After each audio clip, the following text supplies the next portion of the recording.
All right, ready to dive in. Today we're exploring AI in medicine, and we've got some really interesting research papers lined up. Fake tumors, AI explaining itself, even AI using tools like a doctor. Oh, yeah, we've got a lot to unpack, some really cutting-edge stuff. We'll break it all down so you're in the loop. Exactly. And speaking of things that sound a bit unsettling, let's kick things off with deepfakes. We all know they can mess with videos, but now they're in medical imaging too. Yeah, it's a real concern. That's what Fred Grabovski, Lior Yasur, Amit, and Yisroel Mirsky looked into, right? Yep. Their paper, Back in Time Diffusion, Unsupervised Detection of Medical Deepfakes, tackles this head-on. It's a bit scary to think about someone fabricating a tumor on a scam. Oh, for sure. Think about the implications, insurance fraud, or even messing with research data. But these researchers are on the case. So how do they actually spot these fake tumors? It's not like they have a magnifying glass for pixels. It's pretty ingenious, actually. They flipped the script on something called diffusion models. Diffusion model. Usually these models are used to create images, but these researchers are using them in reverse. They're essentially rewinding the creation of the fake tumor, kind of like a digital detective uncovering the manipulation. Clever. But even if we can catch these deepfakes, it raises a bigger question for me. How can we trust AI in medicine at all, especially with such high stakes? Trust is absolutely crucial, and that's where explainable AI, or XAI, comes into play. XAI. Okay, so what is that? It's all about AI that can explain its reasoning, like a doctor explaining things to a patient. So instead of just spitting out a diagnosis, it walks you through how it got there. Exactly. Akshat Dubey, Zewen Yang, and Georges Hattab are exploring this in their paper, AI Readiness in Healthcare Through Storytelling XAI. They want AI that not only gives answers, but explains itself in a way that makes sense. And get this, they're using storytelling techniques to make those explanations stick. Storytelling. That's interesting. I wouldn't have thought of that. And they also recognize that different people need different levels of detail in those explanations. What a doctor needs to know might be different from what a data scientist needs, so they're tailoring the explanations to the audience. That makes sense. One size doesn't fit all when you're talking about complex AI. But hold on, how do we know these explanations are actually good? What if the AI is just making up a story that sounds plausible but isn't really how it made the decision? That's a great question. You need a way to evaluate these explanations. And that's exactly what Francesco Bompase de Bona, Gabriele Dominici, Tim Miller, Mark Linghenrich, and Martin Jareski tackled in their research. It's called Evaluating Explanations Through LLMs Beyond Traditional User Studies. LLMs. Okay, remind me what those are. LLMs are large language models. They're the things that power chatbots like ChatGPT. Right. So they're using AI to test AI. Kind of meta, isn't it? Exactly. They're using these LLMs to simulate how humans would react to different types of AI explanations. It's like a virtual focus group for XAI. A virtual focus group. I like that. So are they finding that this is a reliable way to test these explanations? It's showing promise, for sure. It could be a faster and less expensive way to evaluate XAI tools than traditional methods. That makes sense. But there's a catch. They found that different LLMs can produce different results. Oh, so there's still a lot of variability. Yeah, it shows you that this technology is still evolving, which is something to keep in mind. But it does highlight how much research is going into making AI in healthcare more trustworthy. All right, so AI is getting better at explaining itself. But what about AI actually doing things in the real world? Not just analyzing data, but like using tools, maybe like a surgeon or administering medicine. What's happening on that front? Well, that's where things get really interesting. We're talking AI that interacts with the real world, not just the digital one. And that's exactly what Yusheng Liao, Shuyang Zhang, Yanfeng Wang, and Yu Wang are working on. Okay, tell me more. Their paper, Reflect Tool, towards reflection-aware tool-augmented clinical agents, introduces this concept of Reflect Tool. Reflect tool. What is that exactly? Imagine an AI that can learn by observing successful procedures. It figures out which tools are used when, why they're used, and then it can use that knowledge to guide its own tool selection in new situations. So it's like it's building up a library of experience, just like a human doctor would. Exactly. It's taking us a step closer to AI that can actively participate in the physical world of medicine, not just observe and analyze. Okay, now that's pretty mind-blowing. We're talking AI that's actually using tools, performing actions in a clinical setting. What kind of real-world tasks are we talking about here? Well, think about AI assisting in surgery. It could suggest the most appropriate instruments based on real-time data and analysis of scans. It could guide the surgeon's movements with incredible precision. Wow, it's like having a super-powered surgical assistant. Exactly. And it goes beyond just surgery. Think about AI helping administer medication, or adjusting IV drips, or even operating robotic prosthetics. This is getting seriously futuristic. We're talking about AI that's not just analyzing data, but actually taking action in the real world. A whole new level of integration between AI and medicine. You got it. And the potential benefits are enormous. Think about increased accuracy, less human error, and faster, more efficient healthcare. It all sounds incredible, but I can't help but wonder about the ethical side of things. If AI is going to be using tools in a clinical setting, we need to make sure it's safe and responsible, right? Absolutely. That's a conversation we absolutely need to have as AI in healthcare advances, safety protocols, oversight mechanisms, clear lines of responsibility, all of that. Human judgment and ethics need to be at the forefront, always. Okay, so we've covered AI detecting deepfakes, explaining its reasoning, and even learning to use tools. What's next on our AI in medicine adventure? Well, next up, we're diving into how AI is designing new medications, even tackling the age-old problem of pills that are hard to swallow. Get ready for some molecular magic. Okay, so let's talk pills. You know how some meds are hard to swallow? Oh, yeah. Or they don't dissolve right. I've definitely had some trouble with those in the past. Right.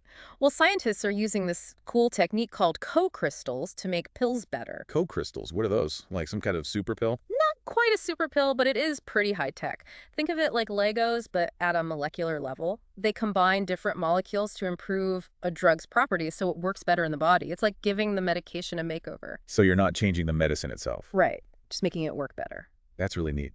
So where does AI fit into all of this? That's where it gets even cooler. Nina Gubina, Andrei Dmitrenko, Gleb Soloev, Lyubov Yamshikova, Oleg Petrov, Ivan Lebedev, Nikita Serov, Grigory Kyrgyzov, Nikolay Nikitin, and Vladimir Vinogradov, they've developed this pipeline called GEMCode. GEMCode, that's a name that's hard to forget. Right, it sounds like something out of a secret lab, and their paper is all about it. Hybrid generative AI for de novo design of co-crystals with enhanced tabletability. Tableability? What's that? It's basically how well a drug can be made into pill form, how well it can be pressed into a tablet. So we're talking AI that can custom design meds at a molecular level and make them easier to swallow. That's amazing. Exactly. And think about what this could mean, medications that are more effective, easier to take, maybe even with fewer side effects. It's incredible how AI is impacting every aspect of medicine. And remember those large language models we talked about before? Yeah. The ones behind ChatGPT? Yes. They're getting in on the action too, right? Absolutely. The researchers behind GEMCode, they even explored how language models can help generate these co-crystals. Wow, it's like those LLMs are learning the language of medicine, even at the molecular level. It really makes you wonder what they'll be capable of next. For sure. It's both exciting and, honestly, a bit intimidating. But speaking of what's next, let's shift gears and talk about an area where AI is already having a real impact: medical training. I've been really curious about how AI can change the way doctors and nurses learn. Yeah, it's a hot topic. Imagine medical students having a personalized AI tutor right there with them, guiding them through complex procedures, giving instant feedback. Oh, that would be incredible. Like a virtual mentor, available 24/7. And it's not just a dream, it's happening. Stefan Frisch, Matthias Chupi, Vitor Fortes Rey, Lars Krupp, Agnes Grünerbel, Eloise Monger, and Sarah Trevena, they're leading the way here. Wow, that's a whole team working on this. Yeah, they are. And their paper, Gen AI Assisting Medical Training, focuses on how AI can provide real-time feedback during things like, venipuncture. Venipuncture, remind me what that is. Drawing blood. It's a pretty basic skill, but super important for anyone in healthcare. Ah, right, of course. Drawing blood. Yeah, it's essential, and I can see how having an AI guide would be so helpful, especially for those who are just learning. Exactly. Think about it. An AI that can analyze a student's technique in real time, pointing out little adjustments that could make them more accurate, more efficient. So it's like having a flight simulator, but for drawing blood. Yeah, I like that analogy. And it could even simulate different scenarios, like a patient who has tricky veins. That way, students can practice handling those situations in a safe environment. And this could help educators too, right? I imagine it takes a lot of time and resources for experienced doctors and nurses to supervise all those practice sessions. Exactly. With AI as a tutor, those educators can focus on providing more specialized guidance and mentorship where it's really needed. This is a perfect example of how AI can work with human experts, not replace them. It's about using technology to create a better learning environment.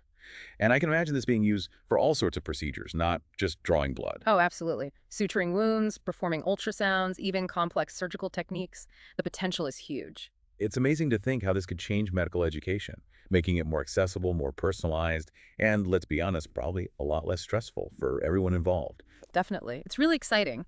And speaking of exciting, let's shift gears again. Let's talk about one of the most talked about areas in AI in medicine, multimodal AI. Now, this is where things get really futuristic. Multimodal AI sounds Mhm. pretty futuristic. What exactly does that mean when we're talking about medicine? It's all about AI that can learn from lots of different types of data, not just images, but text, sounds, even things like a patient's history and lab results. It's like an AI with all its senses working, getting a much bigger picture of someone's health.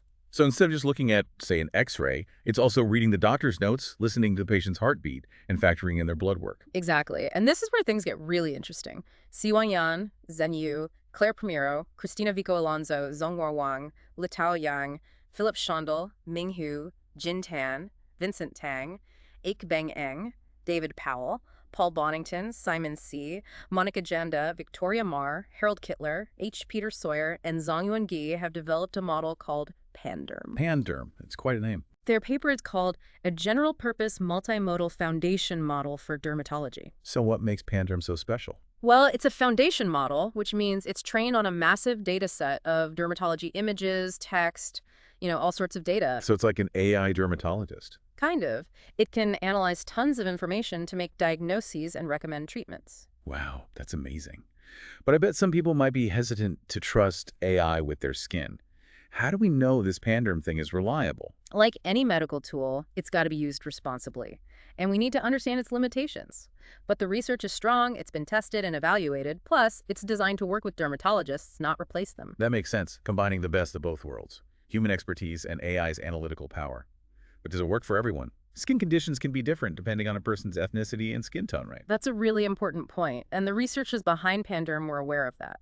One of the encouraging things about their findings is that PanDerm performed well across different demographics. So it's not biased. Well, they've taken steps to minimize that. It suggests that this type of AI could actually help reduce healthcare disparities, make quality care more accessible for everyone. Okay, that's good to hear. Yeah. So PanDerm is a cool example of multimodal AI, but it's focused on just dermatology.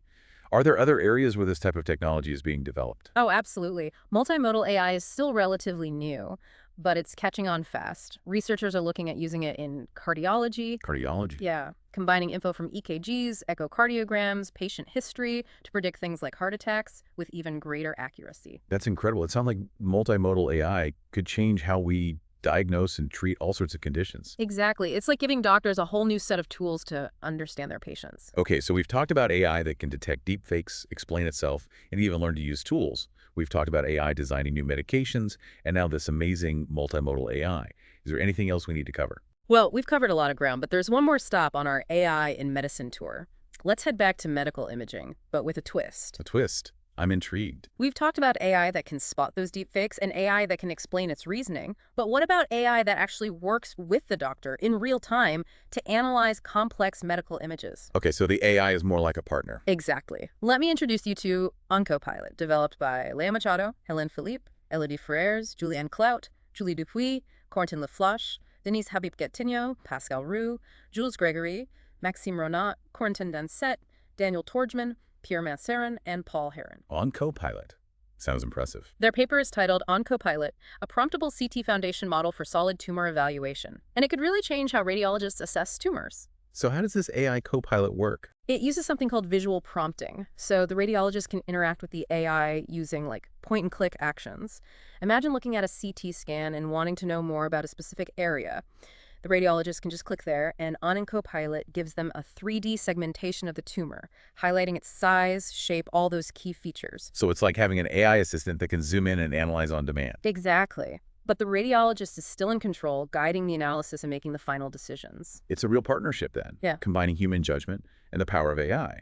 And that level of precision could have a huge impact, right? Especially for cancer. Oh, absolutely. OncoPilot could help detect tumors earlier, assess them more accurately, and personalize treatment plans. It's a big step forward. Wow, we've covered so much today. From deepfakes to drug design to AI that learns, explains itself, and even partners with doctors. It's clear that AI is transforming medicine. What an amazing deep dive. It really is. And this is just the beginning. There's so much incredible research happening right now. It's an exciting time to be following the progress of AI in medicine. It really is. It's been eye-opening to explore all of this cutting-edge research. Thanks for joining us on this deep dive. Keep those questions coming, and we'll see you on the next one.